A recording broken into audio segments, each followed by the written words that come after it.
So I'll start with number 1, the Procession, which is actually also the finishing movement, the recession.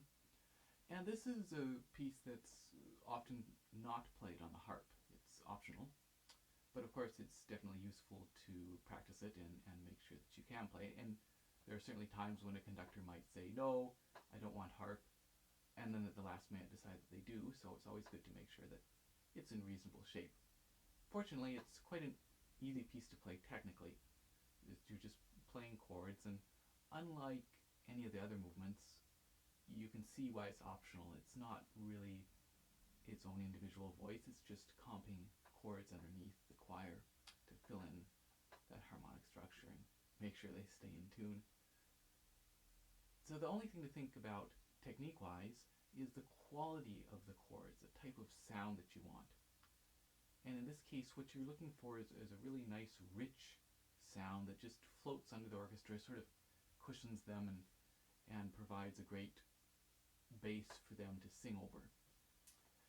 So there will be times when you'll want a little bit of a break. Other times when it's moving along fairly quickly, they'll be pretty flat.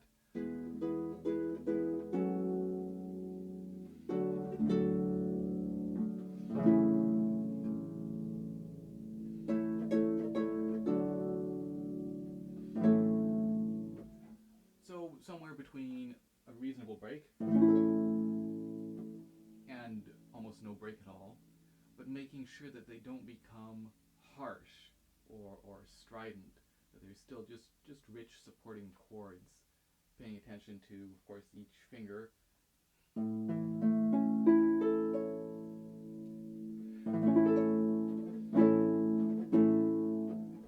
So that even if it's a very short break, it's very even. And just generally giving tone, and I'll talk about that a little bit later in number 3 as well. The other thing that makes this a little trickier is just fitting it together with a choir in terms of tempo and following them. It's a plain chant. This is a plain chant, and it's pretty much in tempo, but there is some freedom, there is some breathing with the phrase. And here's a case where it's really essential that you know the vocal part, that you know what the choir is singing.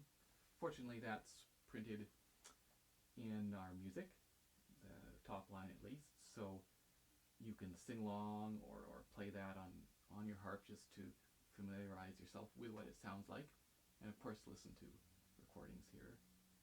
And the count, of course, but there are cases where some freedom is taken, where as I said, the conductor's breathing with a phrase, and it's just essential to know ahead of time what you're going to be hearing so that you can follow it, and that makes it pretty easy.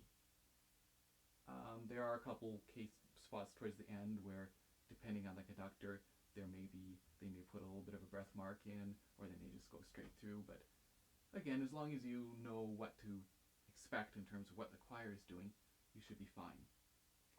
So let's move on to number 2.